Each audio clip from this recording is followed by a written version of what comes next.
নমস্কার বন্ধুরা, কাঁকড়া ভাজা কীভাবে ভাজতে হয় দেখুন। আপনার নাম পেঁয়াজ, তারপরে নারকেল বাটা, তারপরে হলুদ মরিচ তেল লবণ দিয়ে এটাকে মেখে কাঁকড়া কেটে পাতা দিয়ে দিয়েছি। এখন একটু জল দিয়ে দিয়েছি, তারপরে আমি ঢাকনা দিয়ে ঢেকে রেখে দিয়েছি। আমি 2 মিনিট পর ফিরে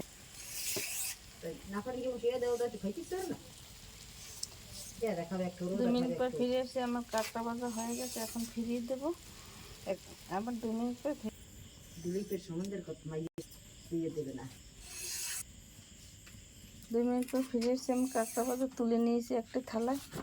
এখন আমি আরেকটা কলা পাতা দিয়ে এইভাবে ঢেকে, তারপর এইভাবে রেখে, তারপর 2 পাশ দিয়ে হাত দিয়ে ধরে ফিরিয়ে দিতে হবে। আবার 2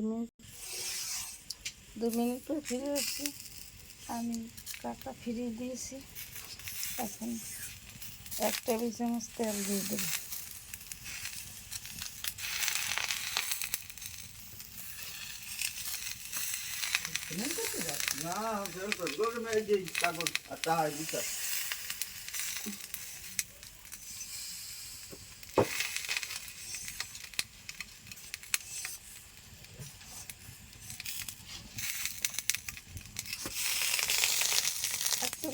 চাল দিয়ে দিয়েছি।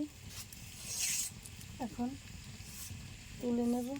এইভাবে আপনার তৈরি করে ঘরে বানিয়ে খেয়ে দেখবেন, খেতে অনেক সুস্বাদু লাগবে। আমার কাঁকড়া ভাজা হয়ে গেছে।